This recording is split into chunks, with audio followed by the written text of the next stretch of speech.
After a grueling week-long work trip filled with meetings, long flights, and endless layovers, I was ready to be home. The airport chaos had drained me, and the hotel bed was no match for my own. As a black man navigating the corporate grind, I wore my sharpest suits, climbed the career ladder, and balanced life with my amazing wife, Elena. Pulling into the driveway of our cozy suburban home in Maplewood Heights, a wave of relief hit me. I missed the scent of our blooming garden, the comfort of our front porch, and Elena's warm smile, always waiting to welcome me back. But I knew returning from trips often brought surprises. This one, though, was beyond anything I could have imagined. Dragging my suitcase up the walkway, I hummed a jazz tune, eager to collapse inside. But as I neared the front door, something felt wrong. It was slightly ajar. My heart skipped. Had I left it open in my pre-trip rush? It wasn't like me, especially in our safe, tight-knit neighborhood. Hesitating, I peered inside and froze. A middle-aged woman in a polka-dot dress was rifling through my living room like she owned it. I blinked, disbelief washing over me. "Is this real?" I muttered. "Excuse me," I shouted, stepping forward, suitcase in hand. She spun around, her auburn hair a messy frame around her face. It was Brenda, the self-appointed neighborhood watchdog. "What are you doing in my house?" I demanded, torn between shock and outrage. She froze, as if the question hadn't crossed her mind. Then, straightening, she pointed accusingly. "You shouldn't leave your door open. I thought you were robbing your own place." My jaw dropped. Robbing my own place? How does that even work? Anger surged as I stepped closer, reminding myself she was trespassing. But before I could process her absurdity, she pulled out her phone, the LT icon glowing ominously. "I'm calling the police," she declared, her voice a mix of nerves and triumph. "You're breaking into your own house. I'm sending you to jail." Was this happening? Was I, suitcase in hand, about to be arrested by Brenda, the neighborhood drama queen, before I'd even unpacked? My mind raced. I hadn't eaten dinner, and she was ready to ruin my night. But then, a glorious thought hit me. My wife, Elena, was the police chief of Maplewood. The irony was almost too perfect. I smirked as Brenda rambled into her phone, performing like she was auditioning for a reality show. Rule 1. Stay calm, no matter how ridiculous things get. "Brenda," I cut in, raising a hand. "Before you call the cops, you should know my wife is the police chief. This is about to be a reality check for you."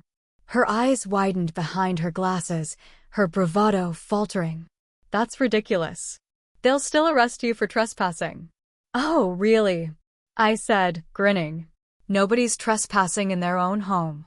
I shifted, inching toward the door as her confidence cracked. "Stop. Stay there," she shrieked, waving her phone like a weapon. "Oh, please," I chuckled. "The police aren't arresting me. They'll be serving you some hot karma instead." Her cheeks flushed crimson. I pulled out my phone and dialed Elena, keeping an eye on my uninvited guest. "Hi, honey," she answered brightly. "Missed you. How was the trip?" "Funny you ask," I said dryly. "I just walked in, and guess who's rummaging through our living room?" "What? Who?" Before I could explain, sirens wailed nearby. Brenda's face drained of color as she kept yammering into her phone, oblivious to her impending downfall. "Want me to come home?" Elena asked, concern in her voice. "Handle it from there," I said. "I've got this." I paced the living room, watching Brenda stand like a deer in headlights, the sirens growing louder, an ominous soundtrack to this absurd scene. Moments later, a police cruiser rolled up, lights flashing. I felt a mix of amusement and anticipation. This was about to get good. 2 officers stepped out, badges gleaming. The first, a stocky man, crossed his arms. "What's going on?" Brenda, now in full victim mode, turned to them with exaggerated distress. "This man broke into my house. He's trespassing without permission." I burst out laughing. "This is rich, Brenda. You're in my house." "What? Calling dibs on my living room?" The officers looked bemused, sensing the absurdity. "Brenda," I said with a smirk, "care to tell these officers the truth?" One officer turned to me. "Sir, are you saying this isn't your home?" "Oh, it's mine," I clarified. "Just got back from a work trip, and our lovely neighbor decided to stage a scandal instead of welcoming me home." The officers exchanged glances, confusion mounting. "Ma'am," the second officer said to Brenda, "did you enter someone else's home without permission?" Before she could answer, I added, "And is it illegal to call the police while trespassing?" Brenda's composure crumbled, her voice rising. "I thought he was a thief." "Nobody's a thief except you, invading my privacy," I shot back. The officers, now more amused than stern, turned to Brenda. "Ma'am, step outside while we sort this out." That lit a fire under her. "You can't do this. I'm in charge here." "Really?" I retorted. "Is that why you called 911 on a guy entering his own house? This is next-level ridiculous." The officers escorted her outside, and I followed, suitcase in tow, the situation unraveling in their minds. Seizing the moment, I dialed Elena again. "Honey, you'll want to get here quick." When Elena arrived, her police uniform radiating authority, Brenda's face twisted from disbelief to horror. She hadn't just messed with a random homeowner, she'd crossed the police chief. "Officer Daniels," Elena greeted the officers, her voice commanding. "What's the issue?" "Chief Harper," an officer stammered, gesturing to Brenda. "This woman accused this man of trespassing in his own home." The air grew thick with tension. I crossed my arms, waiting for the magic to unfold as Brenda's fury erupted. "He's lying," she yelled. "I was protecting the neighborhood from crime." "Protecting the neighborhood by breaking into my home?" Elena countered, her tone steady, sizing up Brenda like a strategist. Brenda floundered. "It's a misunderstanding. I thought he was a criminal." "Ma'am," Elena said evenly, "you don't invade someone's home because you think there's a crime. That's illegal entry."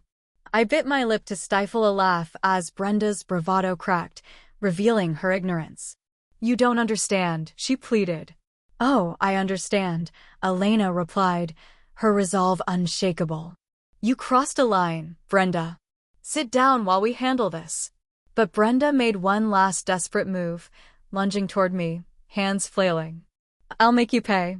Time slowed as the officers sprang into action, restraining her in a flash. "Ma'am, stop resisting." Amid the chaos, I stood with my suitcase, a wave of vindication washing over me. Brenda, writhing and shouting, was a far cry from the self-assured neighborhood tyrant who'd barged in. As she was escorted away, Elena turned to me, concern softening her voice. "You okay?"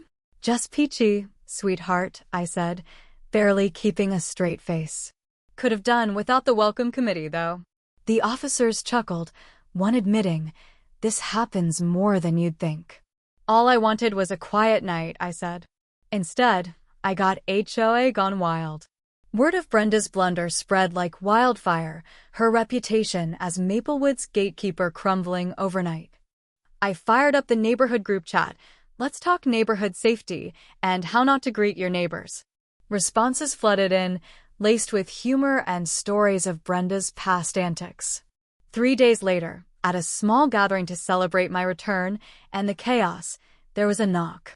I opened the door to a sheepish Brenda, stammering, "I'm sorry for the mess. I misjudged you." Elena, arms crossed behind me, smirked.